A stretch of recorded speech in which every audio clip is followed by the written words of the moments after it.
ओम शांति। आज विश्व में जहाँ ना तो शरीर, तन, मन, धन कुछ भी पवित्र नहीं बचा, ना ही ये प्रकृति, क्योंकि मनुष्य आत्माओं से ही प्रकृति चलती। बाबा अक्सर बताते कि प्रकृति और पौरुष का ही ये ड्रामा है पूरा। तो इस पूरी ही प्रकृति को, विश्व की हर एक आत्मा को पवित्र बनाना है, क्योंकि सतयुग को लाना।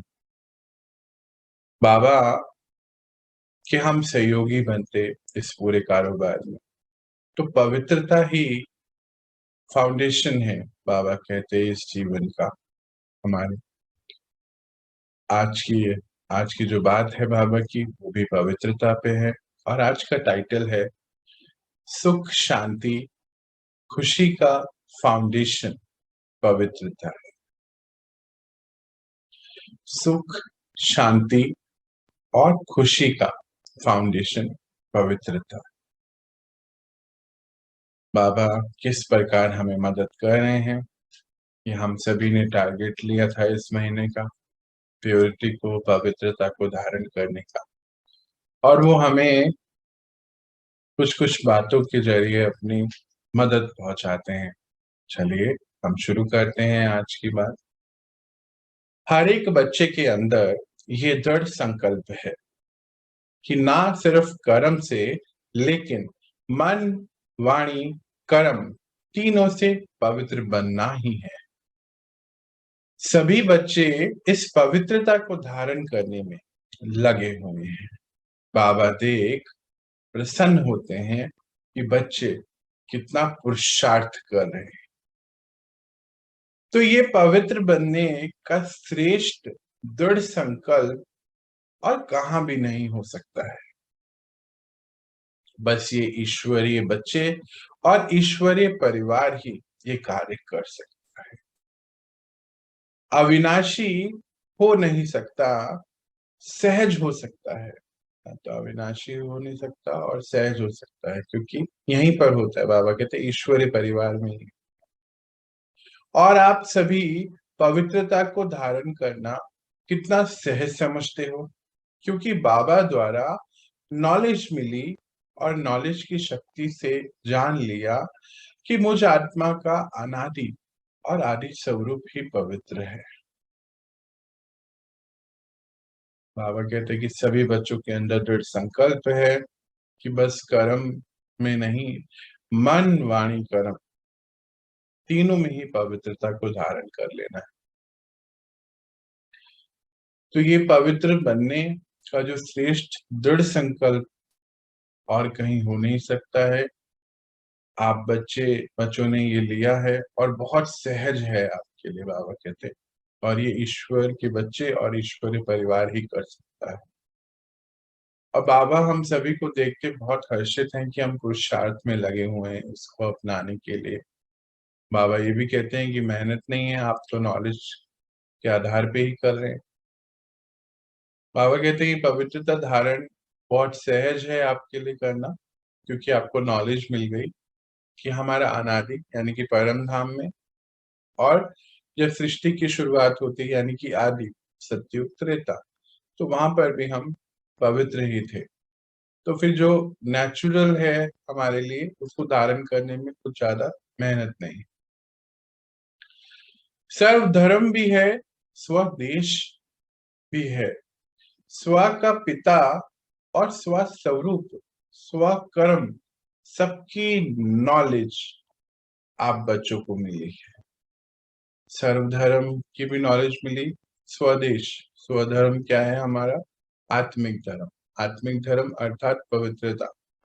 स्वदेश परम धाम, हम सबके पिता परमात्मा, हमारा सच्चा स्वरूप पिता जैसा, वो पावन पवित्र, हम पावन पवित्र।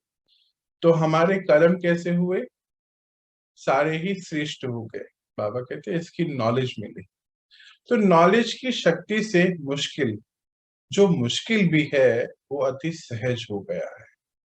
जिस बात को आजकल की महान आत्माएं, दुनिया वाले कहते हैं असंभव है, असंभव समझते हैं, अनैचुरल समझते हैं, अनैचुरल समझते हैं, लेकिन आप पवित्र आत्माओं ने उस असंभव को कितना सहज अनुभव किया है।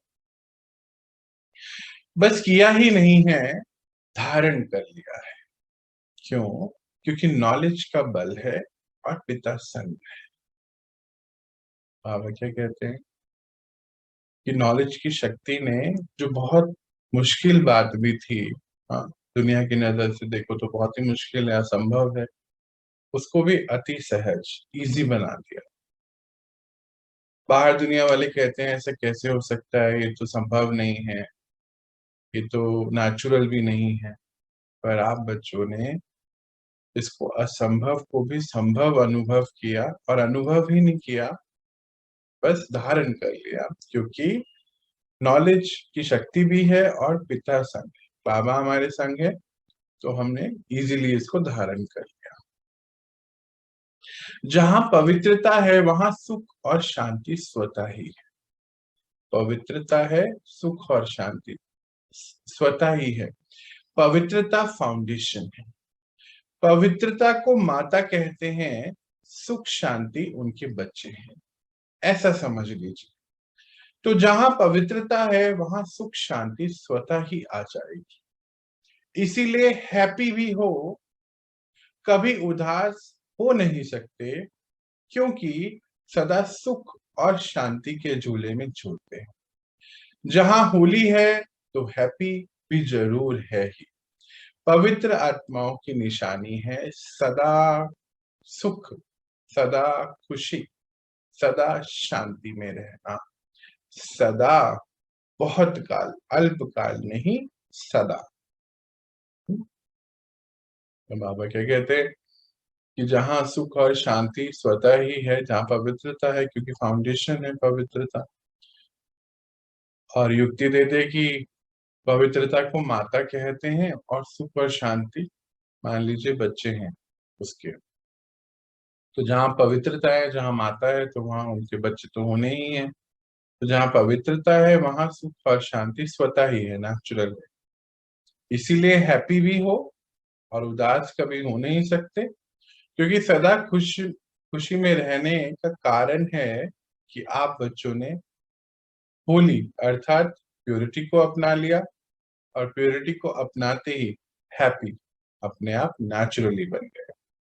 और फिर लास्ट में जो लाइन बोली बहुत ही अच्छी, कि पवित्र आत्माओं की निशानी, पवित्र आत्माओं की निशानी क्या बता रहे हैं बाबा?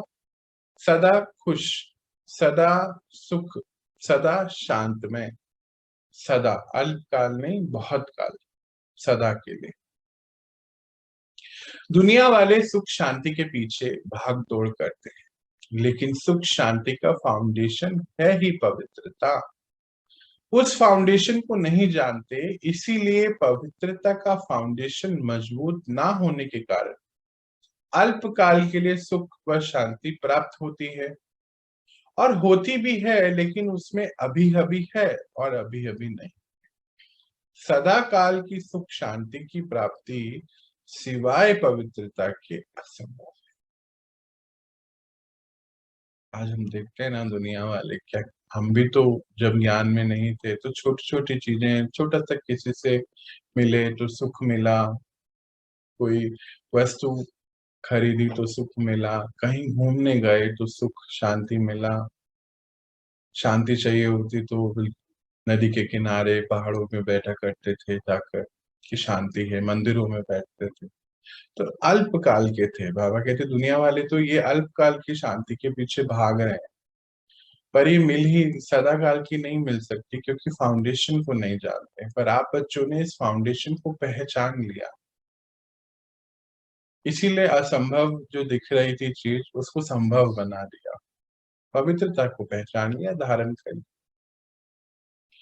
तो बोलते हैं उनको थोड़ा बहुत मानो मिल भी जाता है तो वो सदा काल का नहीं होता है, अल्पकाल का होता है। पर आप बच्चों ने तो सदा काल का बनाया। यह ईश्वरीय परिवार बेगमपुर अर्थात सुख संसार है। तो इस सुख के संसार बेगमपुर के बादशाह बन गए हो ना। ताज भी है, तख्त भी है, बाकी क्या कमी है? कितना बढ़िया ताज है, लाइट का ताज पवित्रता की निशानी है और बाबा का दिल तख्त है। दिल तख्त नशीन होना, तो बाबा तो बेगमपुर के बादशाहों का तो रूप ही बहुत न्यारा है। ताज भी न्यारा है, तख्त भी न्यारा है, बादशाही भी न्यारी है और बादशाह भी न्यारा है। क्यों? क्योंकि बाबा के दिल तख्त पे राज करने वाले राजकुमार और राजकुमारियां।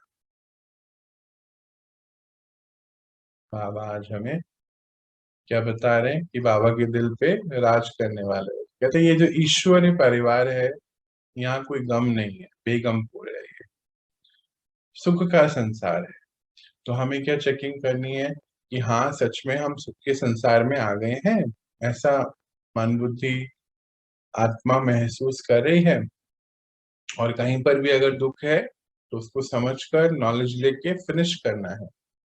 हाँ, यानी कि दुख है, सुख नहीं है, शांति नहीं है, मतलब अभी हमने पवित्रता पूर्णता धारण नहीं करी है।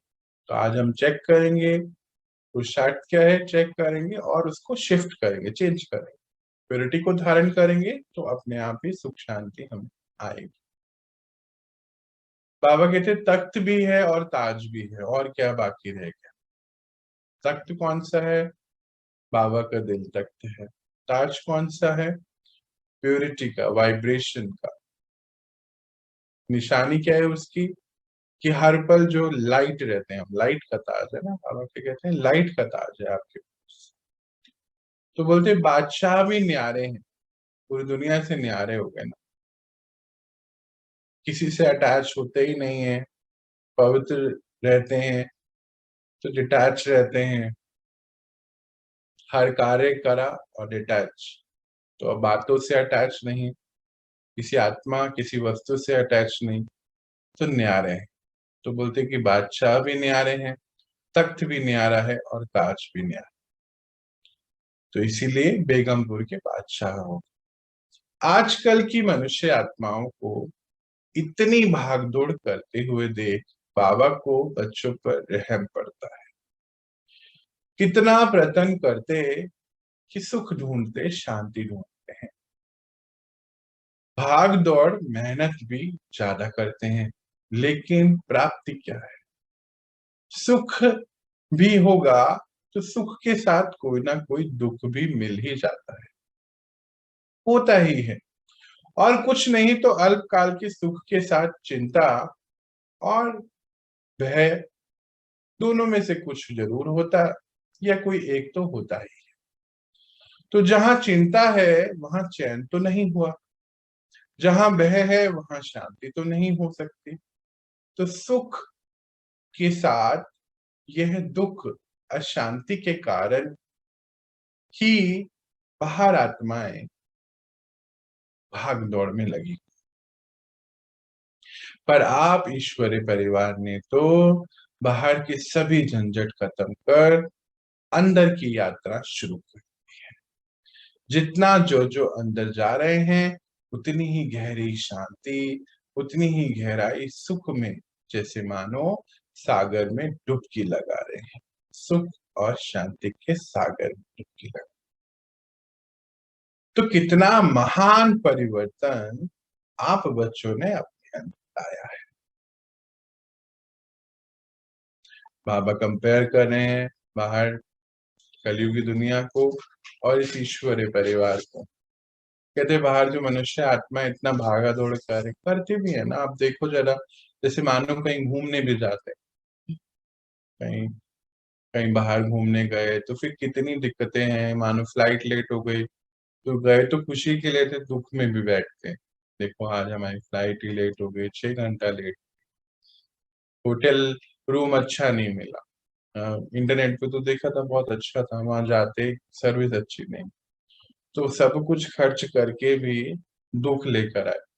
मानो कुछ खरीदा, बड़ी चीज कोई वस्तु अच्छी खरीदी, तो फिर बह भी उसके साथ लग जाता, चोरी ना कर ले कोई। तो सुख फिर है ही कहाँ पर? ढूंढो तो ढूंढ, कोई ढूंढे भी नहीं मिलेगा ना ऐसे तो। कार मानो खरीदी है, कोई बड़ा मकान खरीदा, उसी समय डर भी शुरू हो जाता है, इंश्योरेंस करो, ये करो, वो करो, कोई ऐसे स्क्रैच ना लगा दे कार पे, कोई एक्सीडेंट ना हो जाए। ज्वेलरी ली तो उसको लेकर बैंक में रखो फटाफट से, कोई चोरी न कर ले। तो कितने प्रकार, मानो सुख उसमें ढूंढ भी रहे हैं, मिलता भी है, तो उसके साथ बाबा कहते हैं कि या तो अशांति भी आती है साथ में, नहीं तो दुख आ जाता है, डर आ जाता है, चिंता आ जाती है, तो फिर वो सुख थोड़ी होता है। पर आप बच्चों ने क्या करा, समझ करके अपने अंदर की यात्रा की। जैसे अभी एग्जाम्पल है ना, तो कोई बाहर घूमने जा रहा है, सब कुछ बहुत परफेक्ट है, तो फिर चिंता भी ये भी रहती है कि बैंक बैलेंस कम हो गया, भाई हम जा रहे हैं तो इतने हजार इतने लाख रुपए खर्च हो जाएंगे।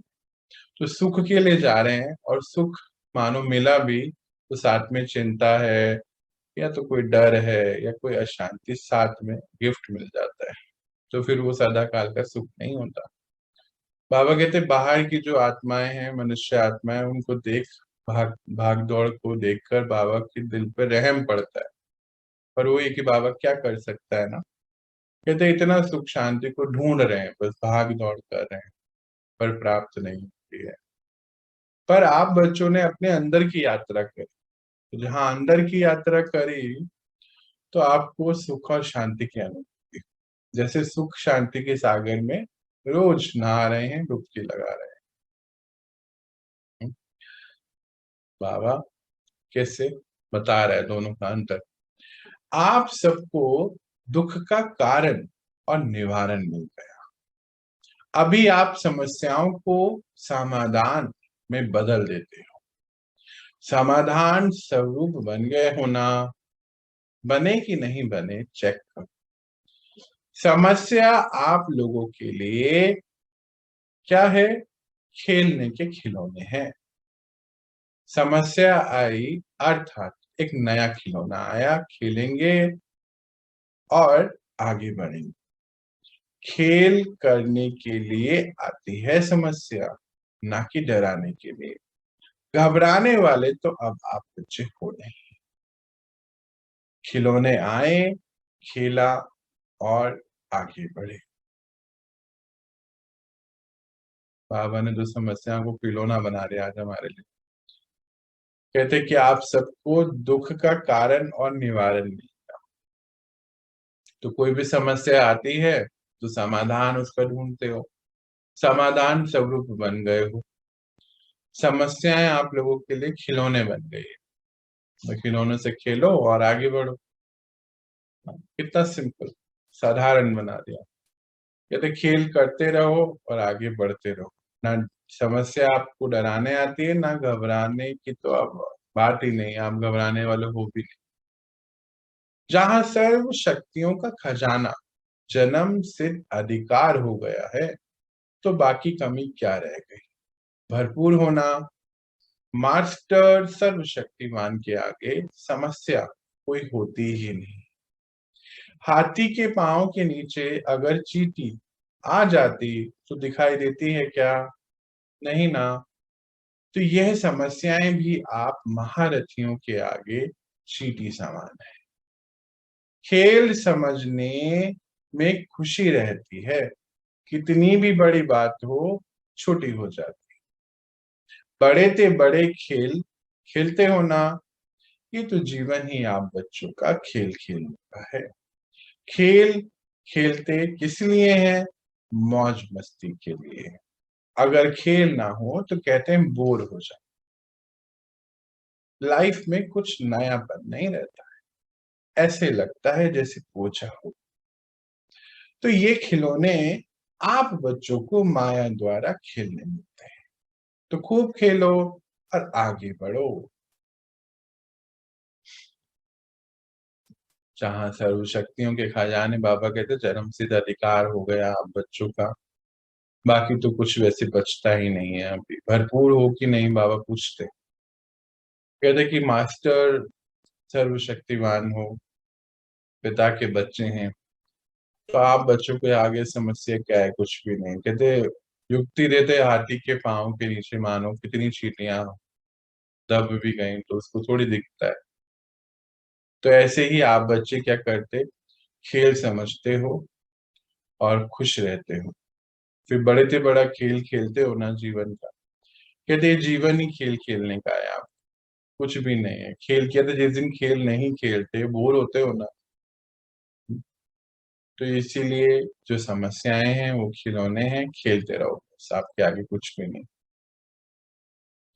शक्तिशाली आत्माओं के आगे दुख और अशांति हिम्मत नहीं रख सकती आने की, हिम्मत ही नहीं रखेगी आने की। माया जैसे मात खा जाती है, हिम्मत नहीं रख पाती है।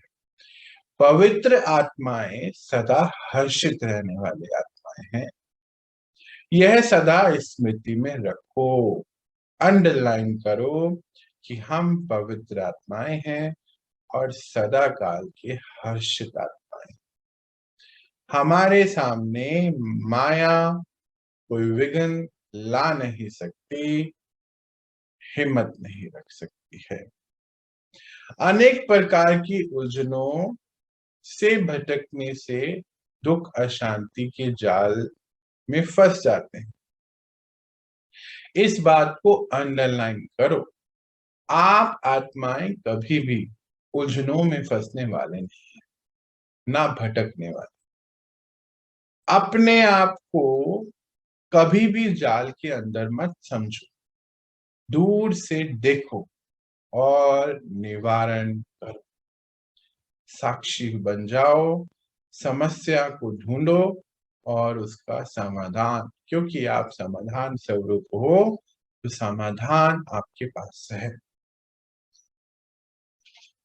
क्योंकि सिर्फ एक दुख नहीं आता, जब दुख आता है तो साथ में पूरे वंशावली भी साथ लाता है।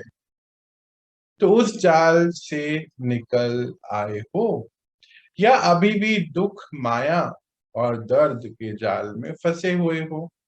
मानो पूरे निकल गए पर टांगे तो फंसी हुई हैं। चेक करो कि कहाँ फंसे हो और उसको फिर समस्याओं को खिलौना समझ खेल अपने आप को जाल से मुक्त करो। भाग्य विधाता आप बच्चों के साथ है। आप बच्चे अपना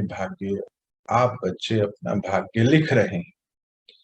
अपने आप को भाग्यवान समझते हो, अपने आप को भाग्यवान समझो और इन सभी बातों से न्यारे बनो।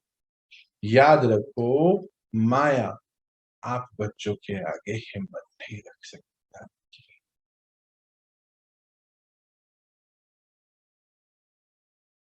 बाबा क्या कहते हैं, शक्तिशाली आत्माएं हैं, दुख और अशांति तो हिम्मत ही नहीं रख सकती आने की। माया ठहर नहीं सकती आपके सामने। पवित्र आत्माएं सदा हर्षित रहने वाली हैं, खुश रहने वाली हैं, ये स्मृति में रखो। अनेक प्रकार की उलझने और भटकनाएं जो आती हैं, दुख अशांति जो आता है, वो एक जाल की तरह आपके सामने आ जाता है। पुरानी दुनिया में जब हम थे, अभी क्या है कि अभी हम हैं तो किनारे पे ही ना, अभी नई दुनिया तो आई नहीं है। हाँ, हमने पुरानी दुनिया से किनारा थोड़ा करा है, पर रहे अभी वहीं रहे। तो बाबा कहते हैं ये जो दुख अशांति के जाल के जैसे है, ये पूरी वंशावली के साथ आता है। जब दुख आता है अकेला नहीं आता। तो चेक करो कि वहां से निकल गए हो कि नहीं, या कहते हैं पूरा तो निकल गए पर जाल में हमारे पैर अभी फंसे हुए हैं। ऐसा तो कुछ नहीं है ना। चेक करके इसको चेंज करो, स्मृति में रखो कि माया आपके सामने नहीं ठहर सकती। भाग्य विधाता आपके साथ है, आप अपना भाग्य लिख रहे हो। तो भाग्यवान समझते हो ना अपने आप को? बाबा पूछते हैं। हम सभी तो भाग्यवान हैं कि बाबा हमें गाइड करते और दुखों के जाल से छुड़ा रहे हैं रोज। अच्छा, इसके लिए क्या करो? अपने आप को बिजी रखो, सेवा में बिजी रखो। सेवा भाव अनेक हद के भाव समाप्त कर सकता है, कर देता ही है। यही त्यागी और तपस्वी जीवन है आपका। यही त्याग और तपस्या सफलता का आधार भी बन जाता है। समझा क्या करना है? सेवा भाव रखना है। संगठन की शक्ति को भी समझना है। ये ईश्वरीय परिवार है और संगठन, बाबा कहते संगठन दो हैं। आपका अपना परिवार संगठन है, ये ईश्वरीय परिवार भी संगठन। तो शक्ति है, इसको ऐसा मत समझो कि शक्ति नहीं। एक ने कहा, दूसरे ने किया। ऐसे नहीं कि एक ने कहा और दूसरा कहे यह तो हो ही नहीं सकता। इसमें संगठन टूटता है। एक ने कहा, दूसरे ने उमंग उत्साह से सहयोग दिया, सहयोगी बन प्रैक्टिकल में लाया। यह है संगठन की शक्ति। संगठन को एक करके चलना है। ऐसा नहीं समझो कि हम तो ज्ञान में हैं, बाकी तो ज्ञान में नहीं है, हम कैसे उनको बताएं, हम कैसे रहें। आप सब तो बाबा के सिंपल सैंपल बच्चे हो। आप सैंपल रखते, बनकर दिखाते, तो अन्य आत्माएं भी प्रैक्टिकली धारण करती हैं। जरूर नहीं सबको ज्ञान सुनने की जरूरत है। आपकी वाइब्रेशन से ही, वृत्ति से ही वो प्रैक्टिकल चेंज होके दिखाते हैं। आप संगठन की शक्ति को मजबूत करो। इसीलिए वहां हो कि संगठन मजबूत हो। संगठन मजबूत होगा तो छोटा संगठन बड़े संगठन में मिल जाएगा। ऐसे ही तो ईश्वरीय परिवार बन जाएगा। और ईश्वर को तभी तो जानेगा जब आप बच्चे सैंपल बन जाए। तो संगठन की शक्ति का अर्थ ही है, एक ने कहा दूसरे ने किया, ऐसी सहयोगी आत्मा बन जाओ। यह है संगठन की शक्ति। पहचानो, अकेले नहीं, संगठन साथ लेके चल। बाबा कहते हैं मन बुद्धि को सदा बिजी रखो सेवा में। सेवा भाव सब हद के भाव को समाप्त कर देता है, उलझनों को समाप्त कर देता है। हाँ, और त्याग, आप बच्चों का तो जीवन ही त्याग और तपस्या का, और त्याग और तपस्या सफलता का आधार भी बाबा कहते हैं। संगठन की सब शक्ति को समझना है। एक ने कहा और दूसरे ने किया। ऐसे नहीं कि एक ने कहा दूसरा कहे कि नहीं, ये तो हो ही नहीं सकता। तो कहते कि जो आपका संगठन है वहां पे, कई बार आप कहते हो संगठन मतलब एक तो है हमारी फैमिली, है ना, एक हमारी ये ईश्वरीय फैमिली। तो दो फैमिली हमारे संगठन। और हम आत्मा क्या है, एक मानो एक पुल का काम करते हैं ना। हाँ, इस फैमिली को मजबूत बनाते हैं जो हमारी अपनी है संगठन। और फिर और उस आधार क्या लेते हैं, किसकी सहायता लेते हैं, ईश्वरीय परिवार की। तो एक छोटा संगठन फिर बड़े संगठन में मिल जाता है बाबा के, सारा ईश्वरीय परिवार हो जाता है। कहते हैं ऐसा मत समझो कि हम ज्ञान में हैं, वो ज्ञान में नहीं है, उनको कैसे समझाए। बाबा कहते हैं आप सैंपल बन जाओ, और सैंपल बनने से आपकी वाइब्रेशन से, वृत्ति से उनके अंदर प्रैक्टिकल चेंज आ जाए। कहते जरूरी नहीं है हर आत्मा को ज्ञान सुनना, आपकी शक्ति से ही वो चेंज हो जाए।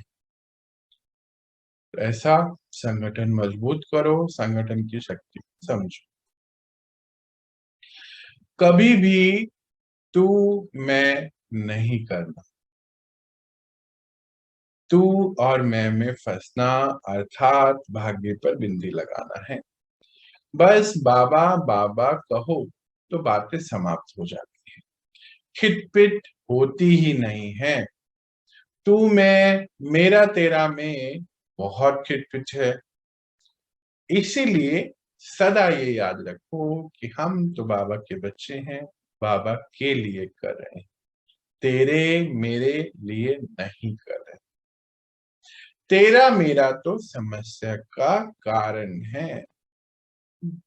ऐसे कारणों को बाबा शब्द से निवारण करो। शब्द नहीं, धारण करो, शक्ति है। और सदा निर्विघ्न आत्माएं बनो। तीव्र पुरुषार्थी जो होते हैं वो उड़ती कला के अनुभवी होते, बहुत काल की निर्विघ्न स्थिति में रहने वाले होते हैं, मजबूत स्थिति बनाने वाले होते हैं। इसीलिए बाबा के आधार स्तंभ बनते हैं, मजबूत आते हैं। याद रखो कि तू, मैं, तेरा, मेरा, मैं बिल्कुल नहीं। संगठन की शक्ति को समझो। बाबा बाबा कहते हो सभी समस्याओं को समाप्त करो, खिटपिट में नहीं आना। बाबा क्या कहते, कोई संगठन अगर होता है ना, तो संगठन में जहां मेरा तेरा होने लगता है, तू में लगता है कि नहीं मेरा काम है या तेरा काम है, तुम्हें ही करना है, तुमने क्यों छोड़ा है, ऐसा क्यों होता है, तो बोले ऐसे तो बहुत खिटपिट हो जाती है ना, छोटी छोटी बातों पे परेशान होते हैं, समस्या का कारण बनता है। तो कहते बाबा शब्द से उसको समझो, बाबा बाबा कहो और आगे बढ़ो कि भाई हम सब चीजें बाबा के लिए कर रहे हैं, हम आपके लिए तेरे मेरे के लिए नहीं कर रहे हैं। तो बोलते कि सबका कारण ये तेरा मेरा ही होता है, जब सभी समस्याओं का। तो सदा निर्विघ्न बनो, ये बहुत अच्छी बात बोली बाबा, निर्विघ्न आत्मा बनो, तीव्र पुरुषार्थी बनो। तीव्र पुरुषार्थ में क्या है, फिर छोटी छोटी बातों पे हम उलझते नहीं है, तो उड़ती कला के अनुभवी हो जाते।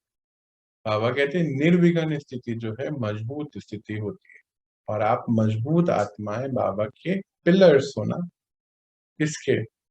इस महापरिवर्तन के पिलर्स बन जाते हैं। मजबूत बनना है, ये तो कमजोर नहीं बनना। कमजोर पिलर पे थोड़ी कोई नींव रख सकते हैं, कोई फाउंडेशन नहीं रख सकते ना। नई दुनिया की फाउंडेशन की बात हो रही है यहाँ पर। बार बार विघ्नों के वश हो जाते हो, उन्हों का फाउंडेशन कच्चा हो जाता है। जो बार बारी फंस जाता है उसका फाउंडेशन कच्चा हो जाता है। और बहुत काल की निर्विघ्न आत्माएं का फाउंडेशन पक्का होने के कारण स्वयं भी शक्तिशाली होते हैं और दूसरों को भी शक्तिशाली बनाते हैं। खुद का फाउंडेशन जो अटूट है, मजबूत है। कोई भी चीज अगर टूटती है और बार बार अगर उसको जोड़ते हैं तो फिर कमजोर हो जाता है ना। आर्टिफिशियल जोड़ने से कमजोरी आती है, जो नेचुरल होता है वो मजबूत होता है। तो बहुत काल की शक्तिशाली आत्माएं, निर्विघ्न आत्माएं अंत में भी निर्विघ्न बन जाती। विघ्न पास आ ही नहीं सकती क्योंकि निर्विघ्न है। पास विद ऑनर बन जाती हैं, फर्स्ट डिवीजन में आ जाती। तो बहुत काल की प्रैक्टिस करो, बार बार फाउंडेशन को हिलाओ। बाबा कहते हैं जो विघ्ने के वश हो जाते हैं, बार बार छोटी छोटी बातों में फंस जाते हैं, तो उनका फाउंडेशन जैसे कच्चा रह जाता है। और जो बहुत काल की निर्विघ्न आत्माएं हैं, उनका फाउंडेशन पक्का होने के कारण शक्तिशाली स्थिति है उनकी। खुद भी शक्तिशाली हैं, औरों को भी शक्तिशाली बनाते। तो कोई भी चीज अगर बार बार टूटती फिर जोड़ते, तो आर्टिफिशियल तरीके से उसको जोड़ रहे हैं ना, तो बार बार जोड़ने से वो कमजोर हो जाती है। पर जो नेचुरल है वो बहुत शक्तिशाली है, बाबा कहते हैं। तो बहुत काल की शक्तिशाली आत्माएं जो है निर्विघ्न आत्माएं, और निर्विघ्न आत्मा जो है पास विद ऑनर बनती है। लास्ट में कहते हैं फर्स्ट डिवीजन से पास हो जाती है। मैं विघ्न विनाशक पूज्य आत्मा हूं, इसको याद रखो। इस स्मृति से सदा निर्विघ्न बन आगे, उड़ती कला चढ़ती कला, उड़ती कला चढ़ती कला द्वारा उड़ते चलो, उड़ाते चलो, सबको उड़ाते चलो। समझा? अपने लिए तो विघ्न विनाशक हो ही, अपनी विघ्नों को विनाश किया ही है, लेकिन औरों को भी विघ्ने विनाश करनी है। इसीलिए विघ्न विनाशक कहलाते। और बन जाते हैं। संगठन में भी सबके विघ्नों को विनाश करना है, पर मैंपन में नहीं। मैंपन को मैं निमित्त हूं, इससे परिवर्तित कर। अच्छा, मैं विघ्न विनाशक पूज्य आत्मा हूँ। बाबा कहते हैं इसको स्मृति में रख, और इसको स्मृति में रखने से निर्विघ्न बन जाओगे। आगे उड़ती कला और चढ़ती कला, दो बार ही बोला, उड़ती कला चढ़ती कला। उड़ते चलो और उड़ाते चलो, मतलब सबको आगे लेकर चलना है, संगठन को पूरे। समझा? अपनी विघ्नों को तो विनाश करना ही है और सबकी विघ्नों को विनाश करना। तो संगठन को समझो, सबको आगे लेके चलना है। ऐसे विघ्न विनाशक बन के दिखाना है। और लास्ट में बाबा ने बोला अच्छा अच्छा मतलब ही है बच्चे, अब आप समझ गए और अब आप करें। कई बार हमारे मन में भी आ जाती है ना बात कि हम ज्ञान में हैं, हम इनको कैसे बोलें, कैसे हम अपने परिवार को, बात समझ दिख रहा है कि कोई विघ्न आ रही है उनके साथ, कैसे बोलें। तो प्रैक्टिकली अगर हम अपनी एनर्जी को क्लीन कर लेते हैं, मतलब अपनी कार्मिक अकाउंट, कार्मिक कर्म बंधन जो है उनसे हटा लेते हैं ना, परिवार की सभी आत्माओं से, तो हम उनको इजीली कुछ भी गाइड कर सकते हैं, मदद कर सकते हैं। और बाबा ने तो आज इंस्ट्रक्शन दी है कि सबको साथ लेके चलना है, मदद जरूर करनी है, उनकी विघ्नों को जरूर विनाश करना। तो ये अब हमें करना ही है। आज का सार देखते हैं। बाबा बाबा कहो तो सब बातें समाप्त हो जाती, खिटपिट होती ही नहीं है। खिटपिट का कारण तू, मैं, मेरा, तेरा है। बाबा को सामने रखेंगे तो कोई भी समस्या आ नहीं, और बहुत काल के निर्विघ्न स्थिति बनती है, मजबूत स्थिति होती है। तो मजबूत बनना है। बहुत काल की निर्विघ्न आत्मा अंत में निर्विघ्न बन पास विद ऑनर हो जाती है, खुद भी बनती है, अन्य आत्माओं के निमित्त भी बन जाती है, विघ्न विनाशक रूप से पूजी जाती है। सदा काल की सुख और शांति की प्राप्ति सिवाय पवित्रता के असंभव है। पवित्र आत्माओं की निशानी है सदा खुशी, सदा शांत, सदा सुख में रहे। त्याग और तपस्या जिसमें है वही श्रेष्ठ आत्मा। ये सदा स्मृति में रहे कि आप बच्चे विघ्न विनाशक हो। सैंपल बनकर संगठन में रहना है। एक संगठन से, एक संगठन को दूसरे संगठन में मिक्स करना है, मर्ज कर। ईश्वरीय परिवार है और बड़ा ईश्वरीय संगठन बने। अच्छा, बाबा ने अच्छा बोला, मतलब अब आप बच्चे समझ गए और अब आप बच्चे कर ही। और हम सबकी तरफ से भी बाबा को अनेक बार शुक्रिया, शुक्रिया बाबा कि आपने हमें ये ध्यान हमारा आज इस बात पे खिंचवाया। हम इसके रूप बनकर आपको दिखाएंगे, हमारा प्रॉमिस है। ओम शांति।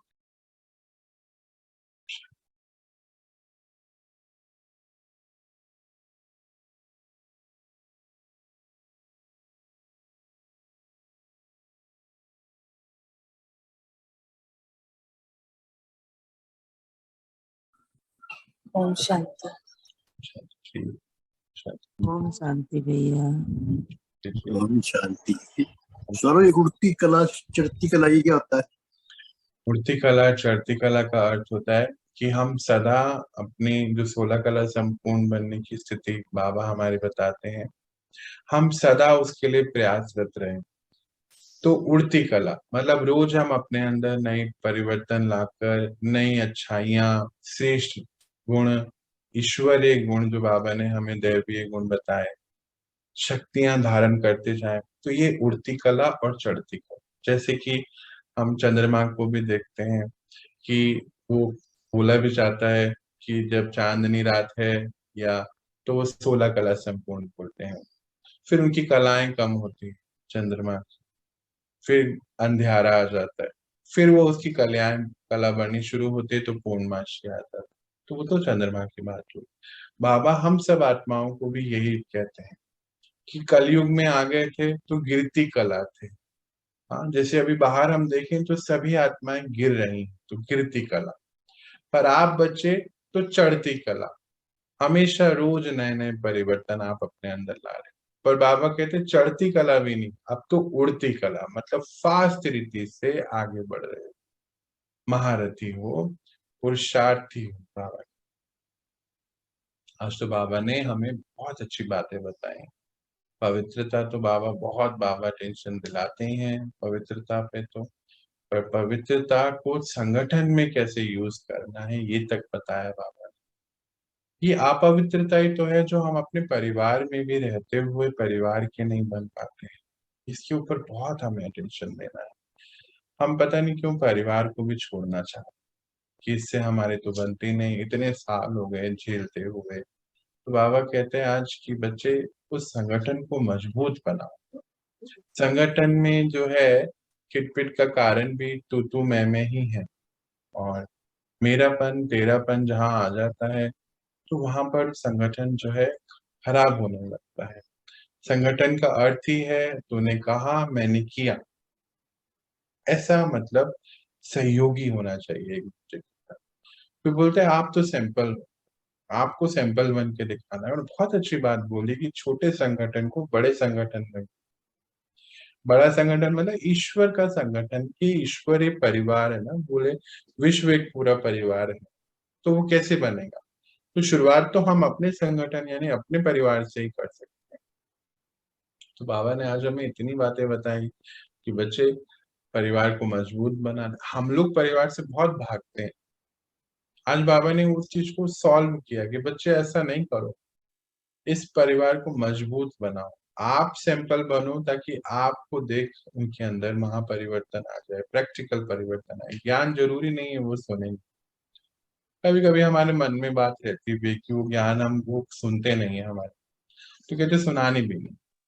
आप इतने मजबूत हैं कि आपकी जो प्योरिटी की शक्ति है, पवित्रता की जो शक्ति है, उनसे वो बात आपकी, उनकी वृत्ति चेंज हो जाएगी आपकी वाइब्रेशन से, और फिर वो संगठन आप मजबूत बना पाएंगे। और उसमें कहते हैं आधार रखो तू मैं नहीं, मेरापन तेरापन में नहीं आना है। बाबा शब्द को लाइए कि बाबा के लिए हम सब करें। कई बार होता है ना हम उनके लिए क्यों करें, हम तुम्हारे लिए क्यों करें, हम तो अपना कर ही रहे हैं तुम मत करो, ये सब। आपकी अगर वृत्ति अच्छी हो जाएगी, पवित्र होगी, तो जरूर आपका प्रभाव संगठन पे पड़ेगा, इनके परिवार पे पड़ेगा। और बोले संगठन की शक्ति को समझिए, पहचानिए। ये तो राइट बात है। अगर हम कहीं जाना चाहें और अगर परिवार हमारे साथ नहीं जाए तो नहीं जा पाएंगे ना। और अभी अंत का समय जो अब आना है, हम सभी देख ही रहे हैं नजारे बाहर के दिन प्रतिदिन कैसे होते जा रहे हैं। तो बाबा जो हमारे लिए जगह बना भी रहे हैं, तो हम कौन सा अकेले वहां आएंगे, क्यों ना हम पूरे परिवार के साथ वहां पहुंचे। बाबा को तो अब वैसे भी बाबा कहते हैं कि बच्चे अभी सन्यास जीवन तो खत्म हो चुका है, सन्यासियों का जो समय था बस ड्रामा में अब फिनिश है। अब तो परिवार के परिवार जो हैं अंदर पवित्रता धारण करेंगे। कहते हैं आप इसीलिए वहां पर हो, आप वहां इसीलिए रखे गए हो कि सैंपल बन के दिखाओ, ताकि अनेक आत्माएं जो वहां रह रही हैं वो आपके जैसे बनने की कोशिश करें। और आपकी पवित्रता के बल से ही ये होगा। सुख शांति आप अपने अंदर धारण करेंगे तो वो आत्माएं भी जरूर करेंगी। तो बाबा ने आज हमें जो संगठन को मजबूत रखने के लिए पवित्रता कैसे हमारे यहाँ भी काम आएगी, दोनों बातों को जोड़ा है। पवित्रता के बारे में तो बाबा हमें बहुत बारी बता चुके हैं, पर आज उन्होंने हमें दूसरी दुनिया का दिखाया ना कि वो कैसे भागते रहते हैं, और आपने तो कारण और निवारण कर लिया है। तो देखो अगर आज हमारे ही परिवार में बहुत भागते रहते हैं इधर-उधर। हमारे लौकिक में कभी कितने कहीं-कहीं पिक्चरों में जा रहे हैं, देखने जा रहे हैं, घूमने जा रहे हैं, पर कहाँ सही बात है कि कहाँ वो सुख शांति पा पाए। कुछ ना कुछ ज़रूर होता ही है, कुछ नहीं तो कोई सामान का नुकसान हो जाएगा जाएँगे तो, कुछ नहीं तो बैंक बैलेंस कम हो जाता है, वो भी एक चिंता का कारण बन जाता है। तो अनेक प्रकार की चिंताएँ साथ दुःख, भय सब ले ही आती हैं। पर बाबा ने देखो हमें अविनाशी खुशियाँ, सुख शांति दे दी और उसका कारण भी पवित्रता ही है। तो दोनों बातों को बाबा ने आज बहुत अच्छी रीति जोड़कर समझाया है और ये बहुत अच्छी बात भी है कि हम परिवार से ज़रूर भागते हैं। घर के 4 लोग हैं जिनके लिए हम दुआएँ देते, सब करते, खाना बनाते, कमाते और उन्हीं से भागते। ये तो गलत बात है ना? बाबा कहते हैं ऐसा बिल्कुल भी नहीं करना है बच्चे। इस ईश्वरीय परिवार का सहारा लेकर उस परिवार को अच्छा बनाना। देखो ये बहुत अच्छा लिंक है, इसको समझना है कि ईश्वरीय परिवार एक सहारा है आप। इस सहारे को लेकर अपने परिवार को बहुत सुंदर बना, फिर उस परिवार को बड़े परिवार में जोड़ते हैं, तभी तो ईश्वर का परिवार बनेगा ना। हुँ? ये पूरा विश्व ईश्वर का परिवार कैसे बनेगा? ऐसे ही तो बनेगा। पर मानो हम ही अपने परिवार में खिट-पिट करें, लड़ाई-झगड़े करें, तो फिर वो क्या कहेंगे, क्या तुम्हारा ईश्वर है? तुम क्या कर रहे हो? हाँ? तुमने क्या करा अभी तक? कुछ भी नहीं किया। ऐसा देखा जाता है। कहीं-कहीं परिवार में कोई-कोई आत्माएँ 80-80 साल, 50 साल, 60 साल, 10 साल, 20 साल से ज्ञान में चल रही हैं, पर परिवर्तन 1% भी नहीं। तो परिवार वाले भी जैसे भगवान से दूर हो जाते हैं, परमात्मा से दूर हो जाते हैं, कि कैसे हैं, इन्हीं के अंदर कोई परिवर्तन नहीं है। अच्छा, ऊपर की बहुत तामझाम तो अपना लेते हैं, पवित्रता ऊपरी तौर पे अपना लेते हैं कि भाई प्याज लहसुन नहीं खाना है, 2 बारी नहाना है, साफ कपड़े पहनने हैं, ये सब तो अपना लिया, पर अंदर से अपवित्र ही रहते हैं, मन से अपवित्रता रहती है। तो हमें बाबा ने ये बड़ी इंस्ट्रक्शन दी है कि ये सब नहीं होना चाहिए। आप बच्चों के तो सैंपल बनना है आपको, तो अंदर से मन, वचन, कर्म सब तीनों ही तरफ से कल बाबा बता रहे थे ना, बुद्धि से, वृत्ति से, हुँ? अपने मुख से पवित्रता को धारण करना है, होली हंस बनना है। तो हर बात को लिंक करते हुए समझना है, बाबा की बातों को समझने के लिए बड़ा समय देना पड़ता है। तो एक जब ये वीडियो आए, 2-3 बारी आगे-पीछे करके इसको सुनो, समझो क्योंकि बातें और फिर कल की बात को भी मैच करो इसके साथ। देखो स्टेप बाय स्टेप चीज़ें वो पढ़ा रहे हैं। ऐसा मिसिंग नहीं है, ऐसा नहीं कि कल की चीज़ अलग थी और आज की, दोनों में कहीं न कहीं लिंक है। और आज तो परिवार के साथ पूरी बातों को जोड़ा है कि परिवार में एकता हो, संगठन, इसकी शक्ति को समझिए, अकेले मत समझिए अपने आप, सबको साथ लेके चलना है, जोड़कर चलना है और छोटे संगठन को फिर बड़े संगठन से मिलाना। तो ये बात हम बहुत अच्छी रीति से समझ गए हैं, ज़रूर से हम इसको सुनेंगे 1-2 बारी तो और पक्का हो जाएगा, पक्का करके हम ज़रूर इस पे काम करेंगे और ये बात हमें बहुत अच्छे से पक्की करनी है कि सैंपल बाबा रोज़ हमें पिछले 10-15 दिन हो गए मुझे लगता है। रोज़ कोई ऐसा दिन नहीं जब बाबा ये ना कहें कि आप सैंपल हैं। सैंपल बाबा हमें कह रहे हैं, तो हमें ज़रूर से सैंपल बन के दिखाना है कि ये लगना चाहिए कि सच में हम ईश्वरीय संतान हैं। अब ये नहीं समझिए कि कोई शर्मा है, गुप्ता है, मेहता है, कुछ भी नहीं, कोई विष्णु है, कुछ कोई नहीं है। हम ईश्वरीय संतान हैं और ये अप्रत्यक्ष होना चाहिए कि हम ईश्वरीय संतान, तभी तो हमारा संगठन जो है, छोटा संगठन फिर बड़ा संगठन बन जाए। अकेले-अकेले नहीं, अकेले अगर हमने करना होता ना, तो हम 85 साल पहले जा चुके होते कहीं।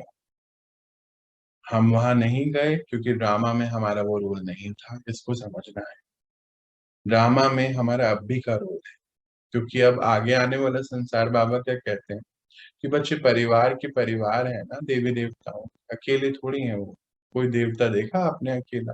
परिवार के साथ पूरी कैसे तो अब तो जो सतयुग आ रहा है वहां तो पूरे पूरे परिवार दिव्य है। वो कैसे बनाएगा बाबा? ऐसे तो बनाएगा। बाबा ने हम सबको वहां रखा है इसीलिए है कि हम सैंपल बने, जिससे पूरा का पूरा परिवार चेंज हो जाएगा। तो ज्ञान सब कोई सुनेंगे नहीं, तुम्हें सुनाना भी नहीं है। 2 दिन पहले 3 दिन पहले की बात याद रखो। वृत्ति से वृत्ति चेंज होगी, संकल्प से संकल्प चेंज होंगे। तो हमें अपनी वृत्ति बहुत पवित्र बनानी, मतलब इतनी पवित्र बनानी है सागर जितनी, कि हम सभी की अपवित्रता को अपने अंदर समझ सके। और जब हम इतने मजबूत बन जाएंगे तो फिर सब बहुत अच्छा हो जाएगा ना। तो इस इक्वेशन को याद रखो कि सामने वाली आत्मा की अपवित्रता को हमें संभाल लेना है और कुछ नए सवाल उसके ऊपर उठाना। और इसके लिए हमें उस सागर से कनेक्ट रहना, ऊपर वाले से, क्योंकि वो पवित्रता का सागर। उससे कनेक्ट रहेंगे तो हमारे सामने जो भी है हम उनकी अपवित्रता को संभाल सकते और समाज के संगठन को मजबूत कर सकते। इस बात को सदा याद। तो समझ आया हमें आज क्या करना है भाई? आज से काम गए सभी? क्या बात है?